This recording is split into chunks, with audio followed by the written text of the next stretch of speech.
ঐতিহ্যবাহী বৈকুণ্ঠপুর রাজবাড়ির দুর্গা প্রতিমার কাজ চলছে জোর কদমে। জলপাইগুড়ির ঐতিহ্যবাহী বৈকুণ্ঠপুর রাজবাড়ির দুর্গাপুজো এবার 516তম বছরে পদার্পণ করল। চলুন দেখে নেব সেই ছবি।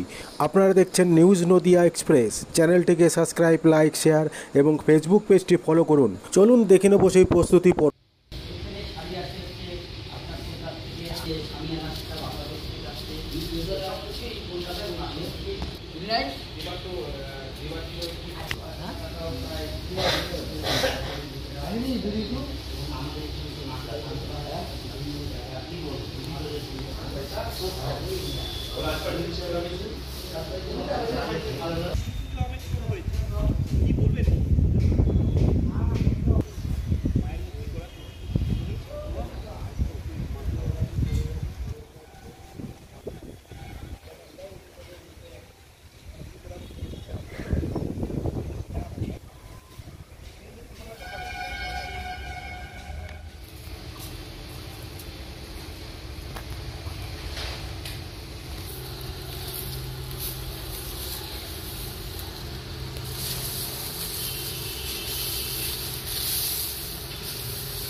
শুনে নেব প্রতিমা শিল্পী এবং পুরোহিত কি বলছেন।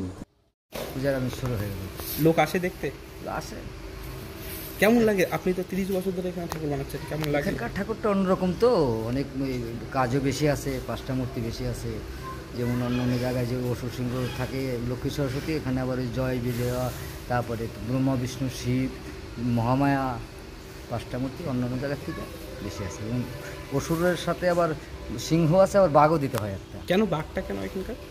প্রাচীন যুগের সিস্টেম ওইটাই চলছে। অসুরও থাকছে, সিংহ থাকছে, বাঘও থাকছে, এটা বরাবর দিতেই হবে। আর কেমন লাগে এখানকার ঠাকুর বানিয়ে? প্রাচীন পূজা একটা ইন্টারেস্ট তো আলাদা, অন্য অন্য পূজার থেকে একটু আলাদা ধরনের। যেমন ক্লাবের ঠাকুর যেমন বিভিন্ন প্রতি বছর অন্যরকম ডিজাইন করতে হয়, এটা তা চলবে না, একই ডিজাইনে করতে হয়। কি নাম আপনার? আমার নাম সুভাষ পাল। কাজ কত দূর আপনাদের, এবার কততম বছরে? জলপাইগুড়ি বৈকুণ্ঠপুর রাজবাড়ি দুর্গাপূজা অতি প্রাচীন পুজো, উত্তরবঙ্গের সবথেকে প্রাচীন পুজো। এই বছর হচ্ছে 516তম বর্ষ। আর আমাদের এই দুর্গা হচ্ছে কালিকা পুরাণ মতে পুজো হয়। এই মা এখানকার কনক দুর্গা রূপেই পূজিত হন। এখানে আমাদের শ্রীকৃষ্ণের জন্ম অষ্টমীর দিন শ্রীকৃষ্ণের পুজো হয় এবং পরের দিন নন্দোৎসব। সেই নন্দোৎসবের দিন আমাদের কাঠাম পুজো হয় এবং কাদা খেলা হয়। সেই কাদা খেলার মাটিটা দিয়েই পাল যখন মাটি লাগায় তখন ওই মাটি মিশিয়েই মায়ের গায়ে লাগানো হয়।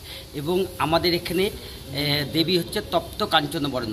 এখানে যেমন সিংহ থাকে সেরকম থাকে বাঘ, থাকে গণেশ, কার্তিক, লক্ষ্মী, সরস্বতী, জয়া বিজয়া, ব্রহ্মা বিষ্ণু মহেশ্বর এবং মহামায়া এবং চণ্ডীরও মূর্তি থাকেন। সবার আলাদা আলাদা পুজো হন। আর আমাদের এই মাটির কাজ মানে পোয়ালের কাজ শেষ, মাটির কাজ শুরু হয়ে গেছে। কবে নাগাদ আরও আগে? 2-1 মহালয়ার আগেই সমস্ত কিছু হয়ে যাবে।